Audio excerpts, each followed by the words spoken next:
record on this computer. Okay, there we go. Figured it out. Awesome. Great. Thank you. All right, hello everybody. My name is Meghan Fitzgerald. I use the she, her pronouns, and I am the community director at Joe Green Hall. Hello, everyone. My name is Jacob Durrance. My pronouns are he, him, his, and I'm the assistant community director for Kerr Hall B Tower.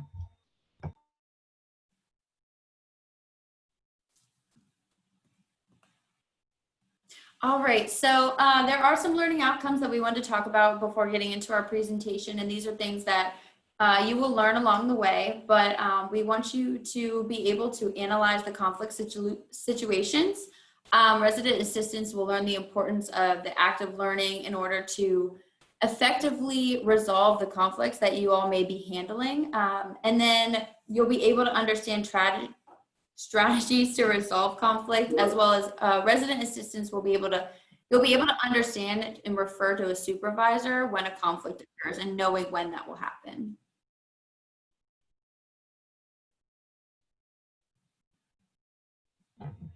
All right, everyone. So before we really dive into the conversation surrounding what to do with conflict mediation, we wanted to provide detailed descriptors of what conflict might look like in order to do that. So first, we're going to break down the terms conflict and mediation. So conflict is the presence of an impasse between roommates, and unfortunately, it's not exactly possible to paint an exact picture of what conflict looks like. The main reasoning behind that is because there are numerous causes of conflict, and I'm sure that returners are probably able to tell you some reasons why residents fall into conflict with each other. But anything from what we consider silly, like a roommate looked at me weird and now I want to move out, to additional serious topics.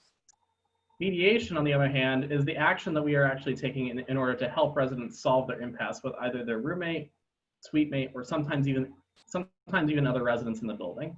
Notice how I said help, but not exactly solve their situation for them, and we'll go further in depth into the reasoning behind that in a short moment. The role of the mediator is to provide an unbiased facilitator that will guide the conversation between the residents that have a conflict that need to be mediated. So the conversation that the residents have will then hopefully root out the causes to their conflict and provide a foundation for them to develop their own solutions. So long story short, we're not giving the residents their solutions, but more so providing a space and potentially guiding the conversation in order to get them to develop their own solutions, so that they'll be able to have a key part in figuring out the issues. And I also apologize for the background noise. Custodial is currently preparing Kerr for arrival next week. So what leads to conflict? Before we continue on, we're going to briefly go over the primary causes of conflict. While there's no such thing as a cookie-cut conflict situation, probably nearly all of the situations will fall into any one of these categories that you see on the screen here. Nearly all of them will fall under roommates potentially having a difference in values, which might include conflicting religious beliefs, cultural values, etc. The second one, with lifestyle differences, is what includes cleanliness, sleeping habits, or frequency of visitors, even though we shouldn't be having visitors right now. And the big one is communication breakdown. And you might be surprised how often when you ask a resident if they've discussed with their roommate about the conflict and they say no, they haven't.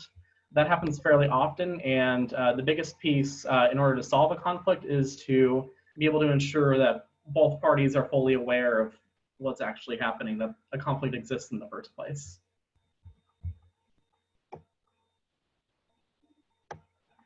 All right, so some specific causes that are typically found within the housing and residence life field are likely going to be addressed within the roommate agreement. So if you all remember filling out your own roommate agreement, if you were here as a first-year student, the roommate agreement typically covers items involving setting expectations of how the roommates and suite mates within any given space are sharing that space. That might get a little bit more complicated in buildings such as Traditions and Kerr. Those are two examples of places that have suited bathrooms. That's also another agreement on top of that, since 4 people are sharing that bathroom space instead of just the 2 roommates. So that's another additional document that you're able to use. However, even if a roommate agreement is filled out, the expectations occasionally are violated, which typically leads to roommate conflicts.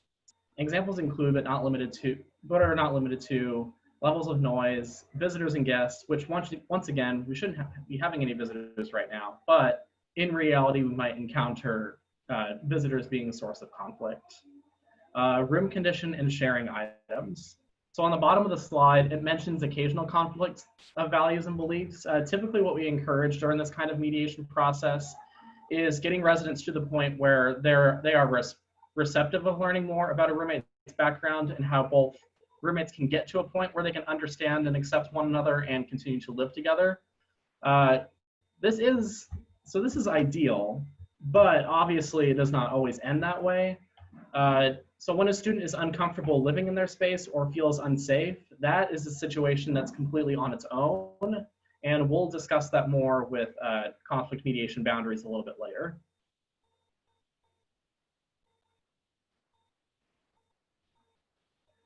All right, so some helpful tips to avoid conflict. Most conflict that arises are conflicts that may be resolved with either no push from staff needed or maybe a little bit of guidance needed from a staff member so that residents are in a space where they're able to talk out their differences and their conflict. Once again, this is also assuming that the situation is not one where a student feels unsafe in their space, but more so at a level lower than that. More so at a level where residents would still be receptive and would benefit to them being in a space where an RA is guiding a conversation for them to talk to each other and hopefully work out their conflict. So one of the first places RAs may start is asking the residents if they have talked with their roommate. Especially nowadays, it is easy to try to resolve disputes via text, Snapchat, or some other messaging platform without tackling the issue head on, but it has a tendency to lead to cases of miscommunication. And once there is a case of miscommunication, whether the intent of a message was something else than what was perceived, that might also lead to more miscommunication especially when the roommate does not address it with the other roommate. Reconsidering the roommate agreement is also another big one that RAs might need to consider when they are in that conflict mediation space. When residents are reconsidering the expectations that they had of each other, something to consider is what might happen is when residents are filling out the roommate agreement at the beginning of the year, they might not always take it seriously and be able to just put something on the piece of paper just to turn it in and be done with it. However, roommates knew each other from before coming to UNT, and they expected to be best friends, and they thought they knew a lot about each other, but this is the first time that they're living with each other. Once they've lived with each other for a while, typically around like October, November, you'll see a lot of these. Residents' expectations of each other will likely change as the year moves along. And when that agreement is not updated or when that communication breaks down, then you'll see a lot of that conflict arise. So as far as coaching goes, for the lowest level of situations and the situations that are still in their very early stages, and the resident is willing and able to have that discussion with their roommate, something that RAs are also able to do is they're able to coach the resident on how to independently have that conversation with their roommate. So if a resident comes to you with concerns about their roommate, but they're not exactly sure how to start that conversation, but they're willing to have that conversation themselves, you're more than able to coach them how to have that conversation so that they can potentially solve that situation themselves before it gets to the level of where you might need to step in. All right, so boundaries is a fun one. So with boundaries, each conflict varies in context and complexity. So like I mentioned earlier, with the 3 basic categories of roommate conflicts, within each of those categories, there are an infinite number of possibilities of what that conflict might be exactly. So with the wide range of possible conflicts, the primary focus of this portion of the presentation will be conflict that will require mediation from an RA. So we're going to spend a good portion of the of this half of the presentation covering the green and yellow squares. The green square being situations that residents can handle themselves with a little bit of coaching from the RA, and the yellow square with conflicts that might need some mediation with an RA. A little bit toward the end of the presentation, Megan's going to go over some situations that might require some CD follow-up, and then of course, with a red square, if an active threat to a student's safety is occurring, or if I guess like a crime has occurred, or like I said before, or if a roommate is threatening another roommate, and this is where conflict mediation is not appropriate and where more urgent resources are needed.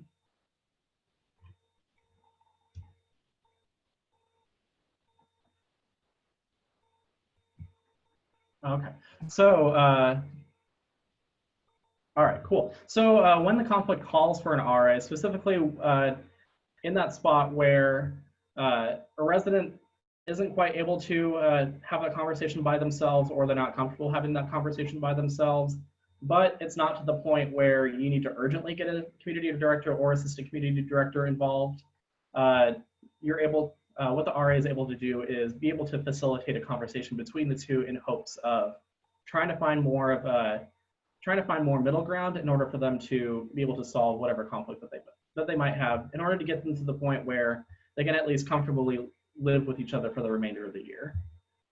So before the mediation even occurs, what will typically happen is either the resident will contact the RA and might request a mediation, and it's gotten to the point where it might need a mediation, or a situation pops up that the RA knows that it might warrant the RA suggesting that a mediation take place. So, like if a disagreement remains after a previous resident attempt at resolution for that. So if the resident already tried to solve that themselves, but it's not really working anymore, or if there is just a lot of communication breakdown, then you might need to get to the point where the RA should suggest mediation.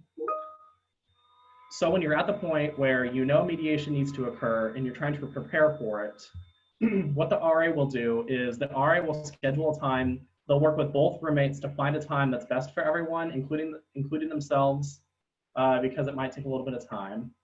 Having a neutral location is important because for example, if you were able to have if you were having the conflict mediation within the resident's room, that allows for opportunities to, I guess, for example, if the main conflict is the room isn't being kept clean, a lot of finger pointing and being able to point and list examples might potentially not be productive as part of that conversation. So having like a neutral location where that's large enough for appropriate spacing. In COVID, we're going to talk about how COVID plays into this toward the end of this presentation. Once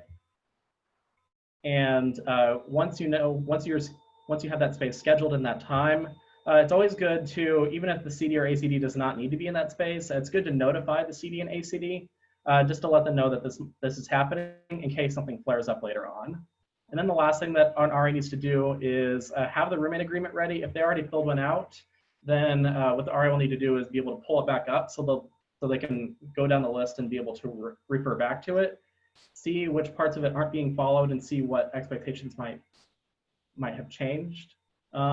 If a lot of changes need to be made, then having a new copy ready, whether it's on your computer or something else, having a new copy ready if it needs to be rewritten, because another good idea is if a lot of expectations need to be changed, it's always good to have a new copy ready to be rewritten in your presence, so that if something pops up later, you'll have something to refer back to.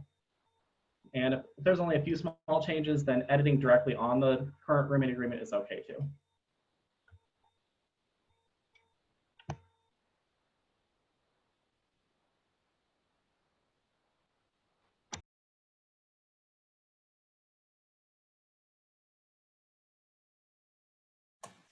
All right, so sorry about my Zoom problems that I'm having, but I'm going to be talking about effective mediation techniques.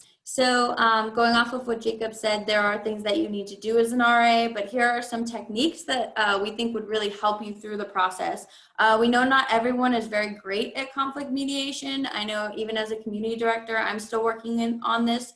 But here are just some techniques that we think that would really help you moving in a positive direction when you're doing these with your residents. So one big thing is setting ground rules. So this is an example list that Jacob and I came up with, and we think that they're incredibly important because right off the bat, your residents will know what your expectations are through the mediation, as well as what they know that that their expectations are of you as their RA. So you do not interrupt each other, listening, being courteous and respectful, as well as maintaining privacy at the conclusion of the mediation session. So confidentiality is incredibly important, and keeping those things in mind, just as an example list for ground rules that you could have during mediation processes. Trusting the mediation process. So engaging in reflective listening. This is incredibly important so that your residents know that you're listening to them as well as they're listening to you, and just keeping everyone on the same page. So restate and reframe concerns. So if someone's a little bit confused on what's going on or what people are saying, being able to be like, okay, I just want to clarify, this is what you're saying. And then if not, then they can reiterate exactly what they mean. And then moderating the language used. So this is incredibly important because you don't want anyone to be disrespectful to each other, and you want to make sure that everyone is not put in an uncomfortable environment. And so making sure that the language used is appropriate is also very necessary. All right, understanding the limits of mediation. So there are limits to mediation. Sometimes you don't even need to mediate because guess what? There's more to it than just that. So for example, if there's violence or anything involving conduct-related things in the mediation or in the conflict, there's no mediation necessary. And we'll get into that of how your process will go with that. But just knowing that limit of if they really need a mediation or not. So if they're roommates and they did get into a physical fight or something along those lines, they probably shouldn't be in the same room together. No one should feel uncomfortable in a situation or in a mediation, making sure that there aren't any biases and all those types of things are incredibly important. And then knowing your place as a resident assistant. You're not their babysitter, you're not their guardian or parent, and knowing that you're there just to help them through the process. They are adults. And so having them there, as well as HAs and FAs can be a part of this too, knowing that what's your place as a housing ambassador and what your place as a facility assistant, and knowing those boundaries. Staying neutral. This is incredibly important. We know that RAs have favorite residents. It happens every year. It's normal. However, if your favorite resident and their roommate are having an argument, you need to make sure that you're being neutral and you're not taking any biases or taking someone's side over another just because you like them a little bit more. So that's making sure that you're neutral in that. And that is the most effective way for to mediate a conversation and making sure that no more conflicts arise, as well as knowing your boundaries. I know a lot of the community directors have talked to their staffs about this, but making sure that you know your boundaries and knowing that, you are an RA first. You can be, knowing that boundary between friend and RA and having that in the conflict mediation process. Okay, so taking appropriate time. This is really important because you don't want to rush a conversation, because if you rush, then your residents are really gonna think that you don't care, and that's not what you want. You want them to know that you're there for them and to be a supportive role model pretty much for them, and showing them what they should and shouldn't do and how to be respectful to each other. So don't rush a conversation. Sometimes a mediation will take 5 minutes. Sometimes it may take 2 hours. You never know how long it's gonna take. So for example, one time I had to mediate a conflict and it literally took 2 hours to finally get through everything. So, and I only had 5 minutes available. So I missed a few things, but that's okay as long as it got resolved. But just knowing that you need that time. So on average, I would block off a 2-hour time block. However, you all have class. You all are students as well. So sometimes that might not be possible, and that's okay. So if a conversation is going well and there are still things that you need to discuss, you can come back to those conversations if you have class or you have to go somewhere else, or, those types of things. You can always come back to a conversation. Be patient with your residents. Do not rush and give attention to the conversation. You do not want issues to continue arising because of those quick conversations that you're having with them.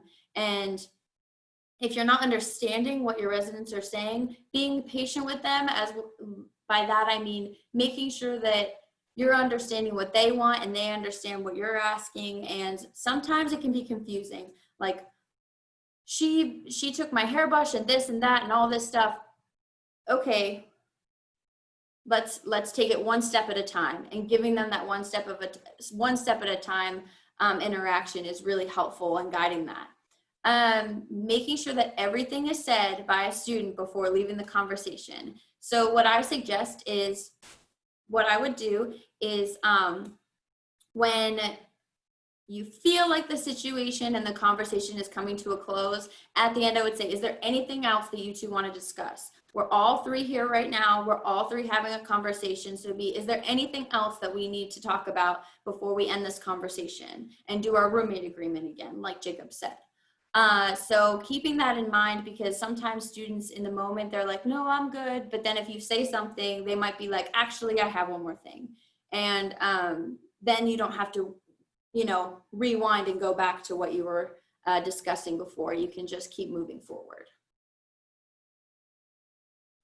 All right, this one is incredibly important, and I know that it might be a little bit difficult just because of the different situations that all the RAs, even HAs and FAs might be going through. But you are not there to solve the issue. You are there to make sure that they're making their own decision as roommates, as a wing, whatever the case may be. And you're there to mediate.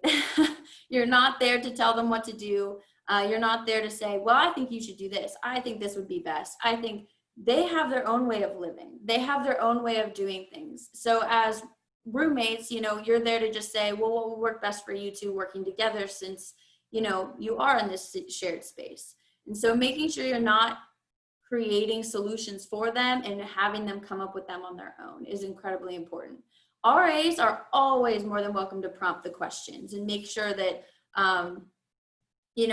making sure that everything is getting out and that the residents know everything that's going on and what each other wants of the other. And so you can always prompt questions to kind of help them through the conversation, but you're never the one leading it and you're never the one giving them the answers that they need. Get the agreement in writing. Jacob talked about this a lot, but using the roommate agreements are incredibly important. This is the documentation saying, hey, this is what we agreed upon. Make sure that you're following it. And then asking if everything actually seems realistic.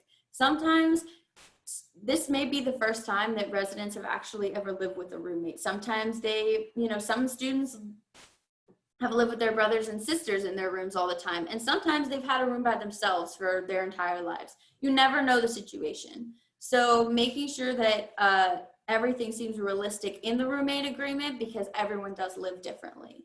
And then asking what will happen if something happens in the roommate agreement and the terms are not met in some way, shape, or form, and making sure that you go over those with them as well, just in case, like, they can have another conversation with saying, hey, Betty, I wanted to do this. We agreed upon this, but you're doing this. So can we possibly come up with a new thing, or are we okay with following what we wrote on the roommate agreement? And then following up. This is also incredibly important, because check back in with them in a week, because you never know how they're doing. They might be great one day, and then a week later, they're like, yeah, we need to redo the roommate agreement all over again. And so making sure that you're following up with them, that they're all having they're having a good time living together, or at least they're being respectful to each other's spaces in the overall shared space. And like Jacob said, agreements may change and they may need updated, but that's okay. It might happen, every month. but that's okay. As long as the residents are working together and being able to live together, that's what's important. All right, so there are some situations where a community director should handle the situation / should be a part of the situation. And sometimes this can be a little confusing or can be difficult to handle on your own. And that's why you have community directors and assistant community directors there for support. So if all steps have been taken by you all, so the students, they talked to each other and weren't able to come to a conclusion. The RA, you all stepped in and tried to help mediate the conversation. You all came up with a roommate agreement. It worked out, but it's still not working. The community director and assistant community director can begin coming into the conversation.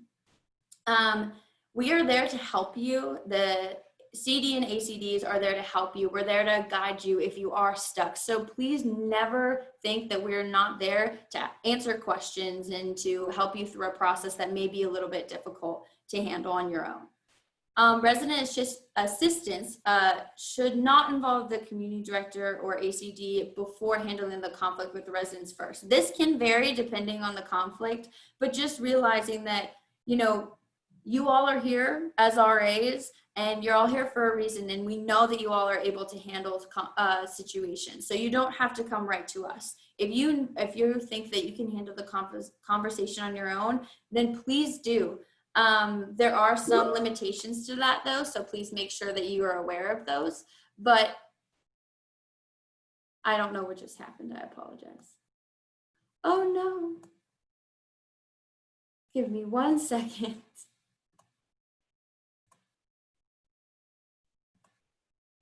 I told y'all I'm having difficulties with Zoom. But what just happened? Okay. But handling conflicts on your own first before getting your CD and ACD involved. So some examples where you when to refer to your community director are signs of harmful environment. So if a student feels unsafe or there's violence involved, if UNTPD was a part of the situation, those are incidents where your CD and ACD will be involved, as well as students in crisis. These can be very difficult to handle, and you know, they do happen. We wish that they wouldn't, but they do. And so these are incredibly important when you should have your CD and ACD a part of the conversation, and further into what that'll look like down the line when it comes to the residents' health and their safety in any situation that involves those. And those are just some examples. There are more. All right, so as you all know, we're in a global pandemic right now with COVID-19. And so some things are changing this year. I wish that we could have this conversation with all of you in person. That would be wonderful, and honestly a lot better, because right now, a lot of the CDs have been saying that everyone looks like blobs on the screen, and now I agree with them. It's very true. But with COVID, there are going to be some differences in how you can do conflict mediation. So most meetings will be over Teams or Zoom, but sometimes we understand that that can't happen.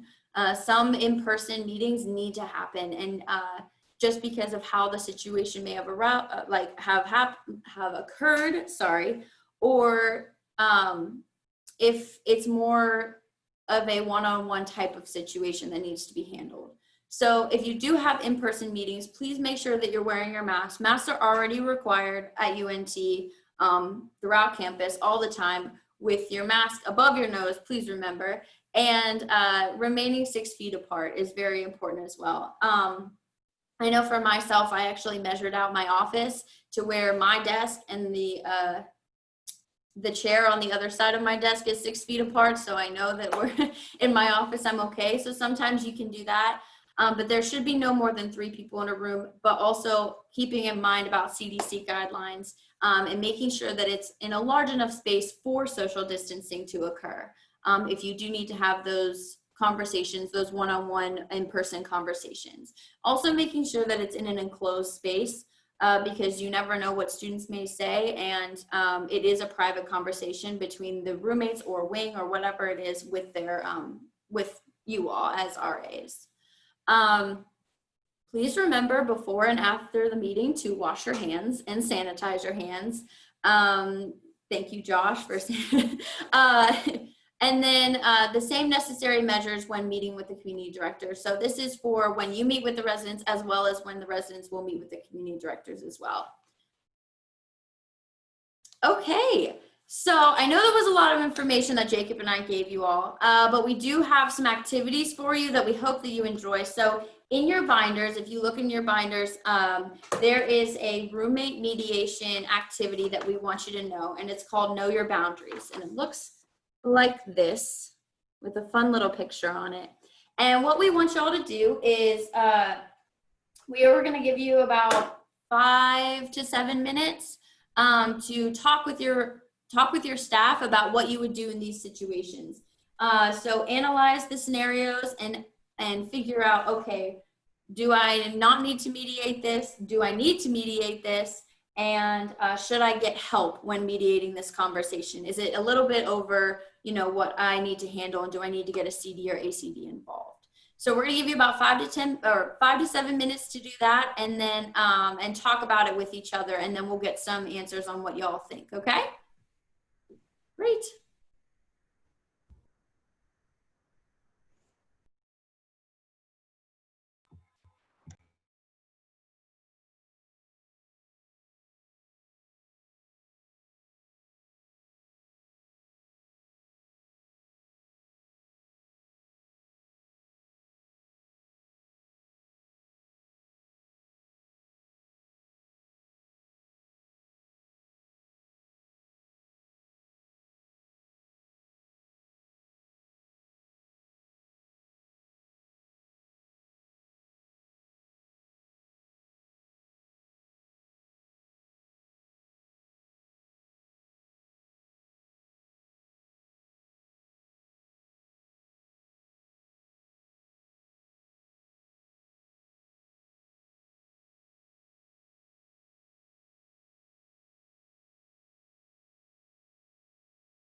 So we're going to give you all about 2 more minutes.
Alrighty. All right. So if there are, I guess, let's say 3 buildings. If 3 buildings would like to give an answer. Oh wait, no, never mind. Wrong one. Sorry. So I guess if a building would like to answer whose Cheetos are whose, whether they should not mediate, or mediate with some help, feel free to come on down to the camera. Okay. I don't know if you guys can hear me. You're good. Okay. So for the whose Cheetos are whose, we decided that it kind of depends on the Cheetos, but all in all, it's don't mediate. But like I said, the situation does depend. If they're hot Cheetos, maybe. The regular Cheetos, I don't know about that one. You're right. It could be a tough call. You never know. But yeah, true. It is don't mediate. However, if the resident isn't sure how to have that conversation, you're more than welcome to coach them through how they would have that conversation. But does the RA need to sit them all down in order to facilitate the conversation? Probably not, unless it escalated beyond just Cheetos. Would another building like to go with use of white when sleeping?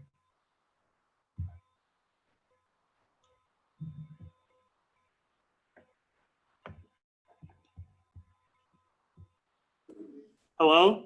Hello. West? Hello. Oh, wow.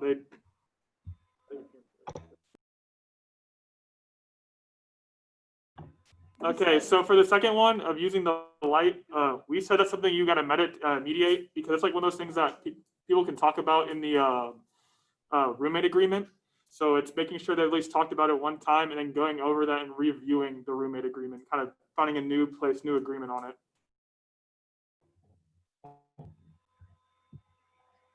Yeah, for sure. Yeah, and for sure, it could definitely vary between don't mediate and mediate. It really depends. It mostly depends on, like, yeah, if they've had that conversation before and really it's just not happening and they can't really agree on something, then yeah, mediation probably would help in that instance. However, if that's the only thing that's going on and that's the first time that you're hearing of it, it might be beneficial for the resident to try to talk with their roommate about it if they haven't talked with their roommate before. So in that early stage, it'd probably be good just to coach the resident through potentially having that conversation with their roommate. However, if that didn't quite work out, then you could probably resort to some form of mediation. All right, so the next one is, my roommate and I agreed that she wouldn't lock me out of the room for her personal pleasure, but she keeps doing it, even after I addressed it. Who would like to go?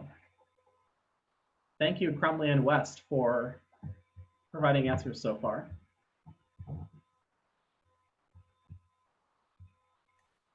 Bruce can go. So,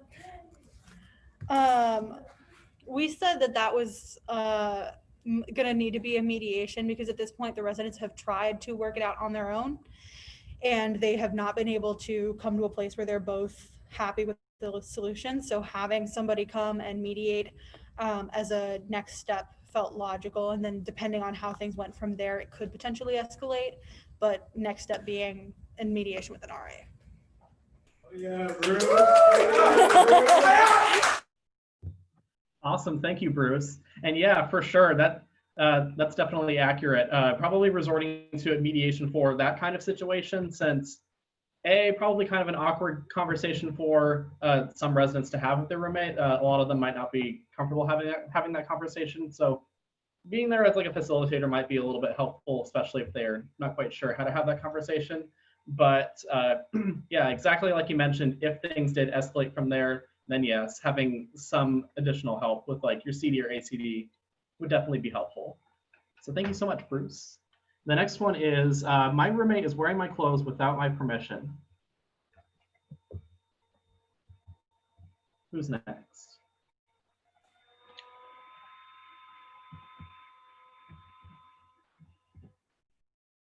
Does Kerr want to answer? Her might want to answer. I think they did put my building on the spot. What about SFT?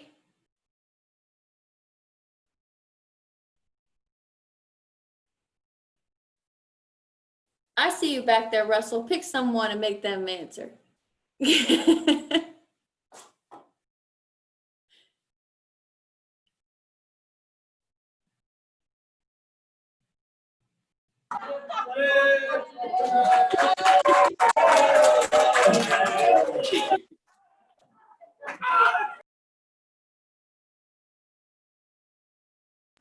He just got super embarrassed.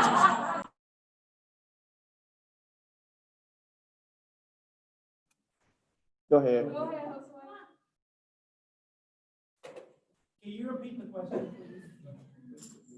Yeah, for sure. So this one is, so the question is whether you might not need to mediate, whether an RA should mediate, or where a situation where you might need to mediate with help. The situation is my roommate is wearing my clothes without my permission.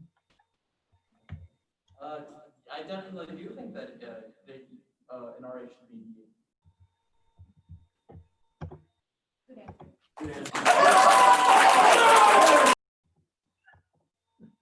Thank you, Kerr.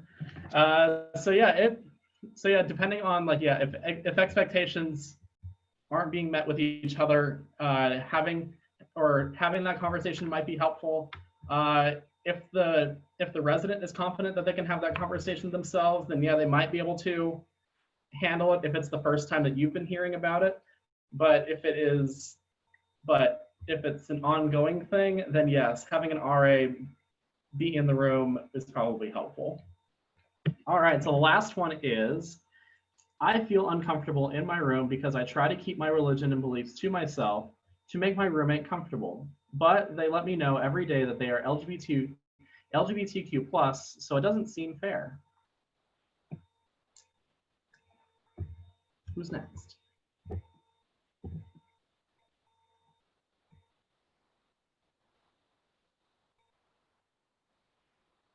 Should you not mediate? Should you mediate with just an RA, or should you mediate with some help? And as a bonus question, why?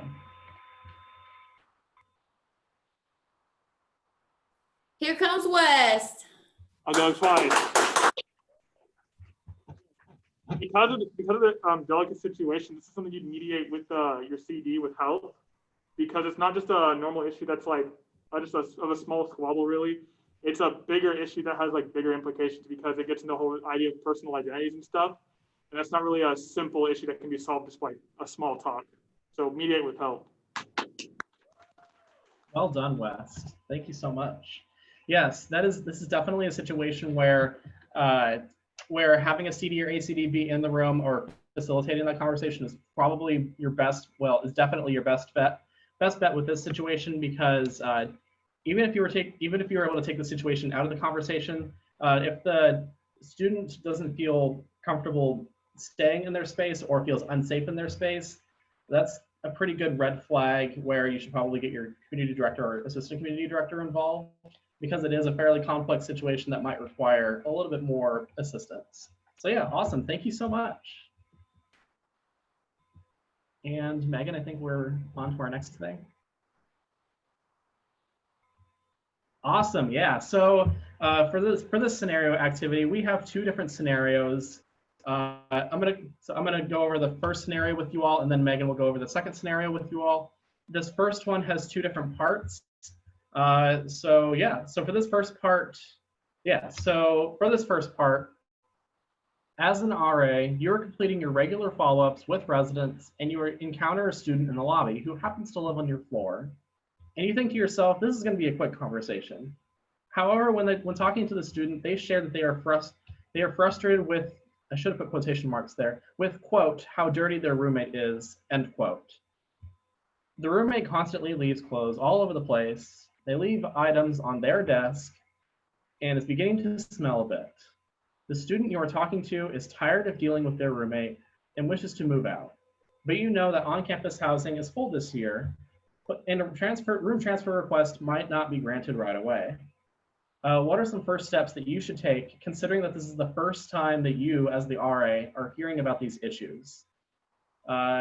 Yeah, so I'm going to give you all just 1 minute to think about it with your staffs, and then I'll add on some additional information to this scenario. So 1 minute.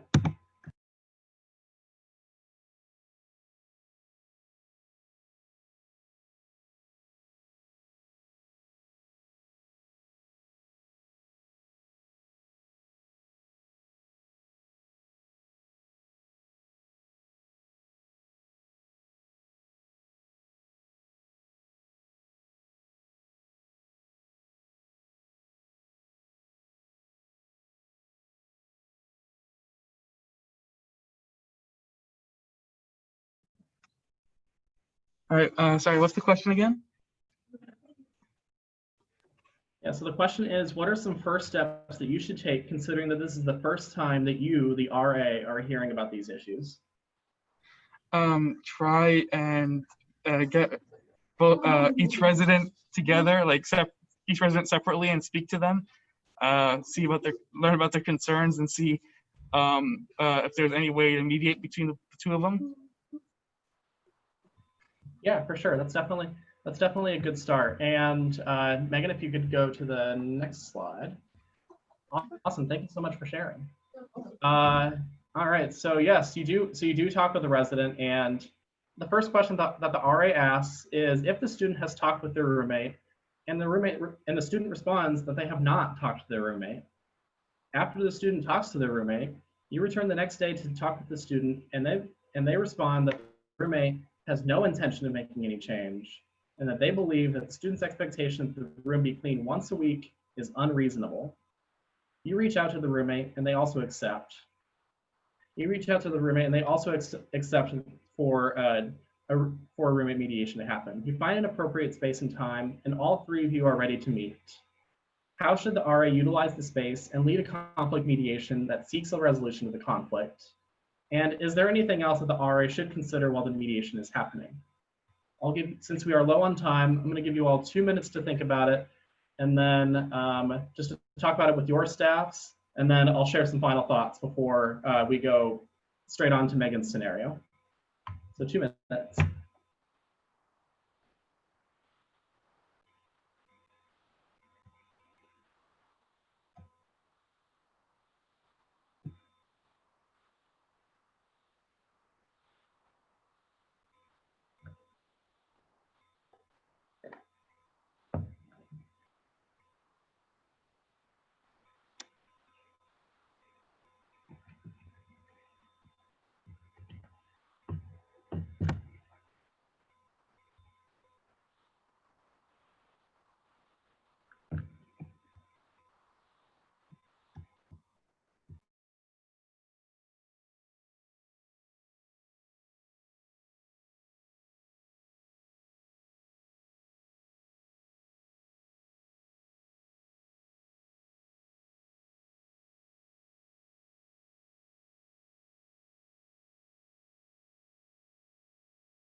All right. I know it's not quite 2 minutes, but since we're low on time, I'm going to share some final thoughts, and then we're going to move on to Megan's scenario. So I'm willing to bet that probably some part of the conversation revolved around just making sure that the space is a neutral environment, so that both folks will have a fresh perspective in order to focus on the mediation itself. So RAs, with COVID in mind, you'll probably need a larger space so that folks are sitting near each other, but with social distancing in mind.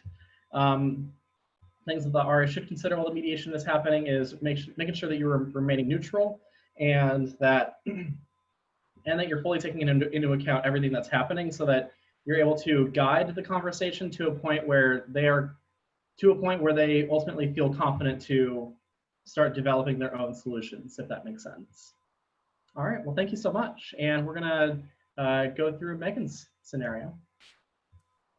All right, so as a staff, I want y'all to think about these questions with this scenario. So a resident comes to your room and explains how they don't feel comfortable being in the room with their roommate. The resident explains how the roommate takes over their side of the room, is passive aggressive when talking to them, and takes their belongings without asking.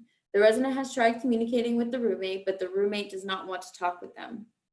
The resident states that sometimes they feel unsafe in their own room. So how do you handle this situation as an RA, and what are the steps you would take? And then can you handle this situation on your own, or should you get a community director or assistant community director involved? So does anyone have any thoughts? I know that was kind of quick, but we are low on time. So does anyone want to share after hearing the conversation or the scenario?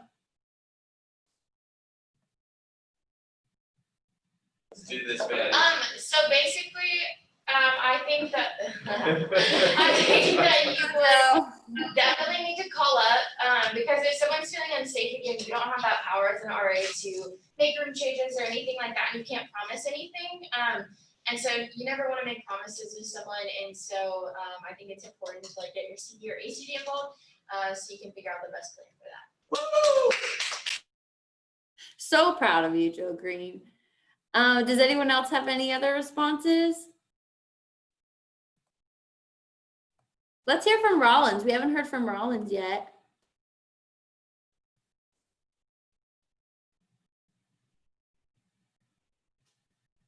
Come on, don't be shy. I see someone walking up to the front.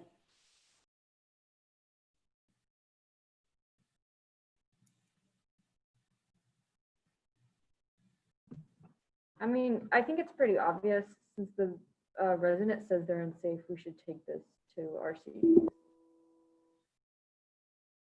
Absolutely. So,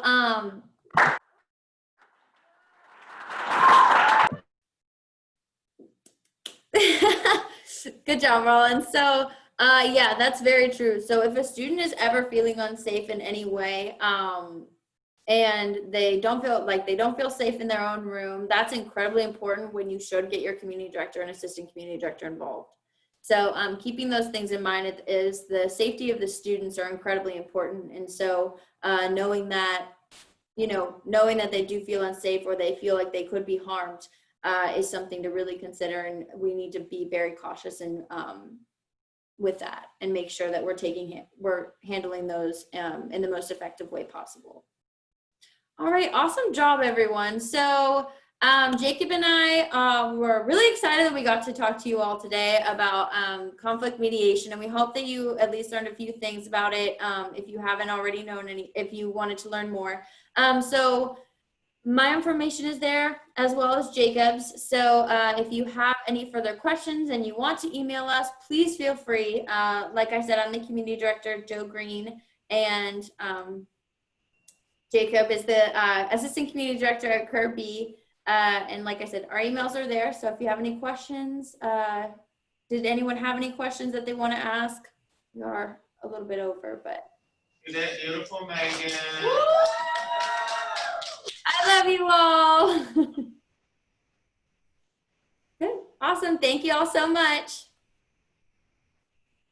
Oh.